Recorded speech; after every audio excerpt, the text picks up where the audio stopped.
Hello. This is a scripture study on an important issue within the Christian church. I call it Judaizing. That's what the Paul called it. I've entitled this study as Judaizers within the church, meaning the Christian church.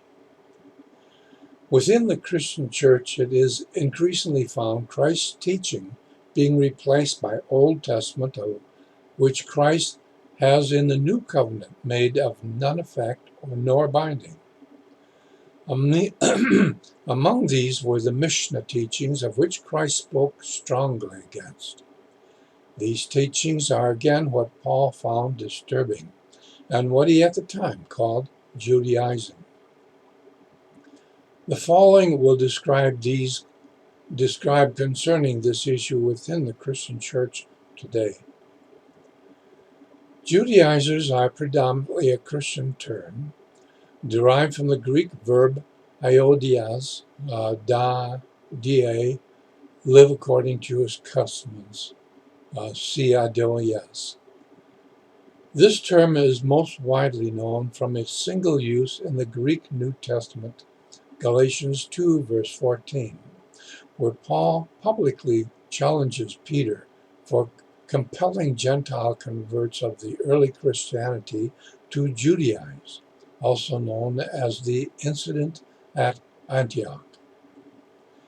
This term also includes groups who claim the necessity of continued obedience to the law of Moses found in the first 5 books of the Christian Old Testament, although this is sometimes disputed by members of these groups, notably Seventh-day Adventist Church, as the term Judaizers is typically used as a pejorative. Most Christians believe much of the Old Covenant has been superseded, while some modern Protestants believe it has been completely abrogated and replaced with the law of Christ. This one who has Judaized refers to a Christian who has accepted the necessity of adhering to the Mosaic laws or specific laws that are believed to be superseded, such as circumcision, Sabbath observance, or observation of the Passover.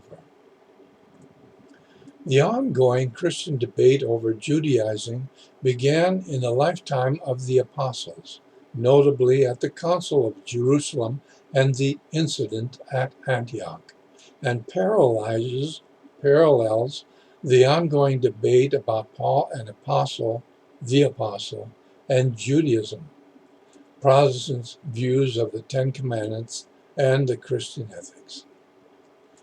The Gentile Christians should convert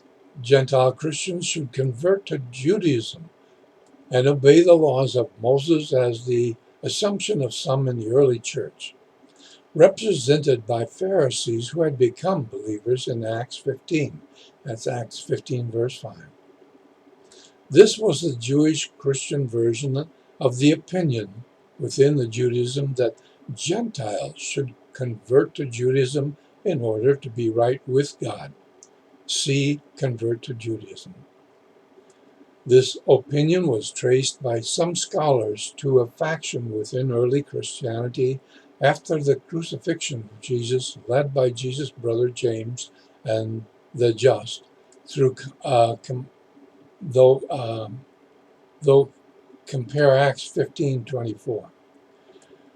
Paul opposed this position with a Jewish Christian version of the opposite opinion in Judaism that Gentiles did not need to convert and obey the entire law, perhaps more accurately called the tradition of the elders, the Mishnah, in this respect certainly relating to the teachings of commands Christ described making God's law of none effect.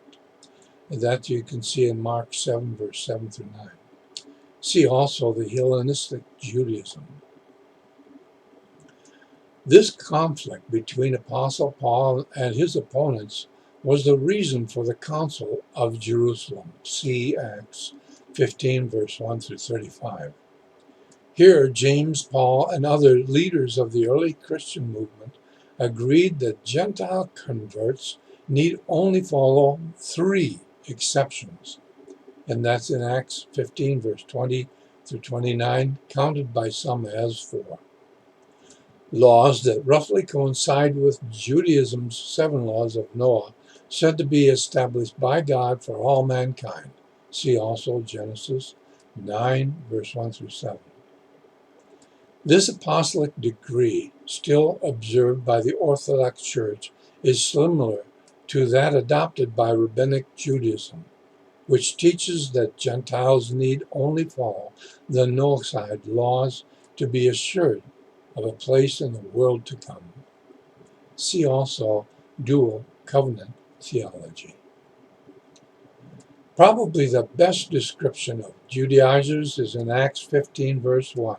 It says, "And certain men came down from Judea and taught the brethren, and said, Unless you are circumcised according to the custom of Moses, you cannot be saved."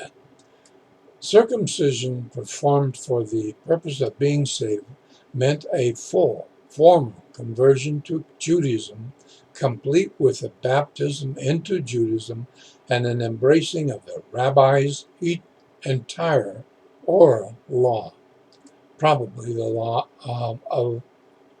that Peter had in mind when he referred to a yoke which neither our fathers nor we were able to bear. The Judaizers believed that this conversion process would turn the Gentile believer into a full-fledged Jew, and that without this, Gentile could not be saved. Without a complete formal conversion to Judaism, the Gentile believer could not become a full-fledged member and of the saved Messianic community. The Judaizers said, no scripture-loving Jew could describe the written Torah as an unbearable yoke. See Psalms 19 and Psalms 119. The word Judaizer or Judaize is seldom used in the English Bible translations. However, an exception is the Young Liberal translation of Galatians 2, verse 14. It says, "But when I saw that they were not walking uprightly to the truth of the good news, I said to Peter before all, If thou, being a Jew, of the manner of the nations dost live, and not the manner of the Jews, how the nations dost thou compel to Judaize?"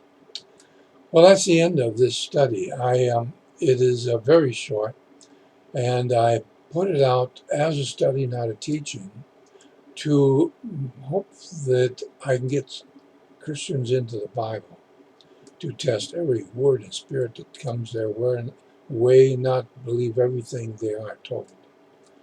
So in that, then, I will thank you for listening and say goodbye. Bye-bye.